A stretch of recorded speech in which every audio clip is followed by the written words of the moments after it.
welcome back everyone. This is Jason Ballas for Outdoor Product Review, bowhunting.net, and Blazing Arrows Outdoors. Once again, we're continuing on with our 2008 bow review. The bow I have for you today is the Bowtech General. I've heard a lot of good things. My friend Rick Philippi has told me nothing but praises about this bow, so we're going to put it to the test. Let's cover the bow here for just a second. The axle on this bow is 31 3/16 long, which is that's pretty good sized bow. I like the bows nowadays that have the smaller limbs and the longer risers. It makes them a lot more forgiving. And speaking of forgiving, with an 8 and a 1/4 inch brace height, you want to talk about forgiveness. This bow, you could probably turn your hand completely sideways while the shot's going off, and it's not going to really change the arrow which way it's going to go, because that's a long brace height for the bowstring to travel. You know, with the longer brace height, you're going to lose a little bit of speed, but I don't foresee it really losing a lot of speed. I'm sure this thing's shooting in the high 290s, so we'll check that out as we go. They have the short stop string suppressor on there, just like the other lines of the Bowtech bows this year, and the Diamond. They have the roller guard, or the roller system for the cables. There's no more cable slide anymore. It's all on a roller system. And they have the serving that reaches up and down perfectly on the string so that there's not any wear on your string. The vibration dampener set up on the string or the cable itself. They have the in-velvet finish, just like the rest of the Bowtech bows do this year. Like I said, it's sort of a rubbery feel, velvety feel. It's just awesome. It absorbs some of the shock, plus it really makes it quiet. If you happen to bump it with something metal out there, you hear a little metal, but it's more like a thud, and it really won't alarm anything. I set up the bow this year with the TM Hunter again. They have a fully machined and forged riser here, which gives added strength.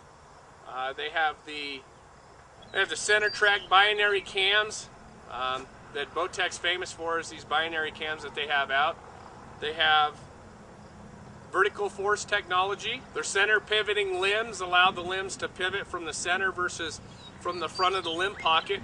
Therefore, I mean, there's not even any limb pocket on this bow, as you can see. It's just the limbs are connected to your riser. But if you want to call it a pivot point here right in the middle of the limbs. Now what that does, allows the limbs to bend and flex a lot more in this one little bit of area, and sends the shock of the shot through the bow. It dissipates it. Basically, it doesn't allow it to go into the top of the riser. It's absorbed right here at your pivot point, which really allows for a zero shock shooting bow. Now, I haven't shot the General yet, but I know the Guardian, when I shot it, was just like that last year. It didn't have any type of concussion or anything to the shot. You have so all that combined in makes a pretty awesome looking bow. Like I said before, I've heard a lot about the General. Now let's go ahead and shoot it, do a little drawing of it, see how it torques in the hand if it does, see how the cycle is of the draw, and shoot the arrow down range so y'all can hear it. All right, folks, we're going to try this draw on this General, see how it is. Put the arrow on there. Just like all the other Bowtech bows, they come with a knock point inserted. They have a pusher button on there so that it doesn't pinch your arrow. And draw. Alright, set at 70 pounds. This bow's pretty smooth throughout the draw. Comes back to a solid wall. I'm going to hold my hand closed just so I can creep. I try creeping, it doesn't want to creep at all. So that's a good thing. These nice round egg cams that the binary cams they have seem to work pretty good. Let's go ahead and draw again. Come off the bow. Woo. And it's got 2 inches where you could probably move it back and forth there. So when I come off, I'm in the valley a little bit and sort of afraid it wants to go, but it doesn't. It wants to stay right there. So that's a good thing, you know, in case you come down a little bit and you're on full draw on an animal out there, and if you came down and the bow wanted to go, you'd lose the animal. So let's go ahead and come to full draw again. Very solid wall, very solid wall. Bow doesn't torque at all when I'm moving my hand, as you can see. Moves just maybe a 1/16 of an inch, if that. But that's not that much. You hold the bow correctly upon release, and you'll be fine. Go ahead and shoot it.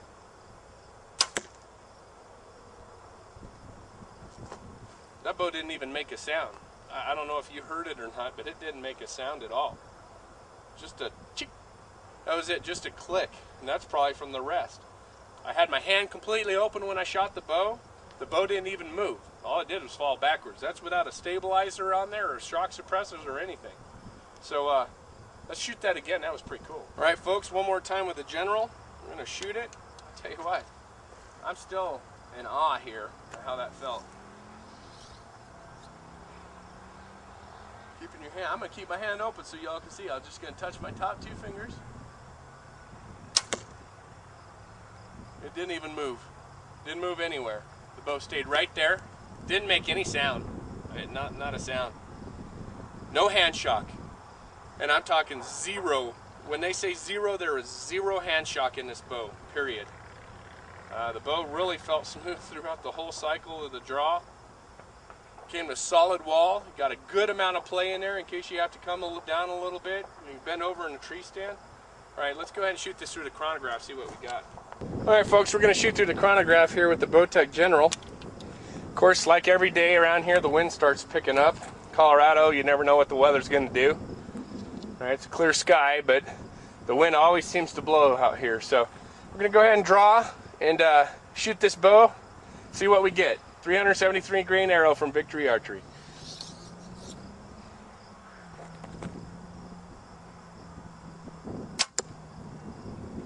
.284 feet per second. With 0 hand shock though. Okay, one more time with the Bowtech General.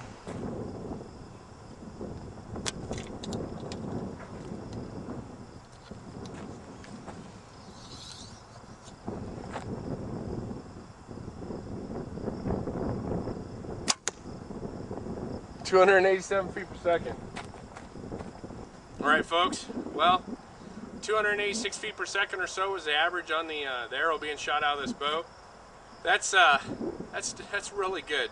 To tell you the truth, you know, people get caught up at the speed of 300 and this and 350 and whatever the case is. But when you can have a smooth draw, you can have a great wall, you can have 0 hand shock, 0 noise. I'll sacrifice some speed, because you're still getting plenty of good shooting capability out of here. Remember, 10 years ago, our fastest bows were probably shooting 240 feet per second with our hunting arrows. So now that was a hunting shaft right there that I'd use on an elk. Overall, for the score, I want to give the score on certain things on this bow. Draw cycle is about a 9.7. The hand shock is a 10. The noise is a 10. There is none, and that's one of the reasons I don't give 10s, but that is definitely worth a 10. The torque, 9.9, hardly moves at all. The overall bow itself, the whole score, I'll have to give at least a 9.9 on for this bow. And the only reason is because you can't give a perfect 10 if you didn't give other 10s. In other words, it's a 10 in my book, believe me, because I really like the way that it shoots. I like the finish. I like the sound. I like the 0 hand shock. A great bow. Bowtech's done it again this year. And this being the General, military frame of mind, like I stated, most of the review bows this year are going towards injuredsoldiers.org. Take a look down there on the bottom of the screen. You'll see the address. If you go over and visit, possibly donate for them. Tony Cabello there really does a lot for injured soldiers, sailors, Marines, and airmen. Takes them out and does some fun stuff. Can't think of something better than him to be auctioning off a General at one of his charity lunches for the injured soldiers, because it has to do with the military. And just like the 82nd, you know, they have that TAPS organization, and it helps for people that have lost a spouse or someone over there. And I really encourage you guys to go check and possibly donate and help Tony out over there. So for bowhunting.net, Blazing Arrows Outdoors, and Outdoor Product Review, I'm Jason Ballas, and we'll see you on the next review.